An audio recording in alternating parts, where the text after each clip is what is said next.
తిరుమల లడ్డు ప్రసాదం విషయంలో lab reports బయటపడ్డాయి. ఇప్పుడు మీరు ఎలా భరోసా ఇస్తారు భక్తులకు? అందుకనే భక్తులందరూ కూడా మనోభావాలు దెబ్బతిన్నాయి. ఎవరు ఊహించలేదు వెంకటేశ్వర స్వామి హిందువులకి కలియుగ దేవుడు. ఒక నమ్మకం, ఒక విశ్వాసం.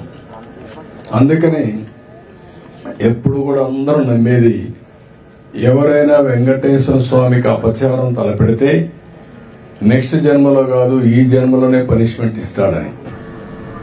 అలాంటి వెంకటేశ్వర స్వామి వితరణ చేయడం కోసం కడాన ప్రసాదాల్లో కూడా మీరు నేను ఏదైతే చెప్పానో అలాంటి ముడి సరుకులు ఏవైతే వాడారో ఇవన్నీ నాసిరకం కాకుండా అపవిత్రమైన ముడి సరుకులను వాడారు.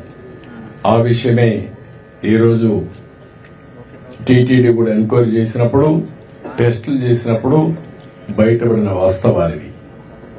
ఇలాంటి దుర్మార్గుల్ని ఏం చేయాలో నాకైతే అర్థం కావడం లేదు. ఓసారి బాధ, ఆవేదన ఉంటుంది.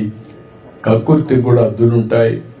కక్కుర్తి కూడా అద్దులు లేకుండా ప్రవర్తించి అంటే మేము ఏమైనా చేస్తాం అనే అహంభావంతో ముందుకు పోయారు. అందువల్లనే ఇలాంటి సమస్యలన్నీ వచ్చాయి. ఇక్కడే కాకుండా మీరు చూశారు తిరుమల పైన ఎంత మొత్తం శానిటేషన్ దెబ్బతీశారు, ప్రసాదాలు దెబ్బతీశారు, అన్నా క్యాంటీన్ దెబ్బతీశారు. కడాన వెంకటేశ్వర స్వామిని తీసుకుపోయి పెళ్లిళ్ళు పేరంటాలుంటే అక్కడ కూడా ఊరేగించే పరిస్థితికి వచ్చారు. నేను ఆ రోజు కూడా తప్పు పట్టాను. రాజకీయ ప్రయోజనాల కోసం ఒక వెంకటేశ్వర స్వామిని వాడుకోవడం కరెక్ట్ కాదు. ప్రజలందరూ కూడా హిందువులందరూ కూడా జీవితంలో ఒక్కసారైనా వెంకటేశ్వర స్వామి దగ్గర రావాలి, దర్శనం చేసుకోవాలి, అదే మరి వారి కోరికలని చెప్పుకోవాలని చెప్పి వస్తారు. అలాంటి నమ్మకమైన ప్లేస్ ని మారించడం చాలా దుర్మార్గం. ప్రక్షాళన ప్రారంభించాం. ఇప్పటికే చాలా వరకు ఇంప్రూవ్మెంట్స్ వచ్చాయి. దీన్ని లాజికల్ గా తీసుకెళ్తాం.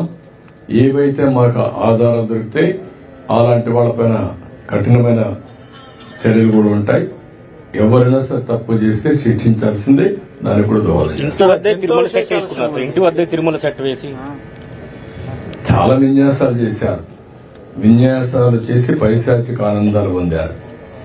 అందుకే నేను చెప్పింది ఏంటంటే ఈ రోజే కాదు, చాలా రోజులు భక్తులందరూ మనోభావాలు దెబ్బతిని చాలా మంది చాలా విధాలుగా బాధపడ్డారు.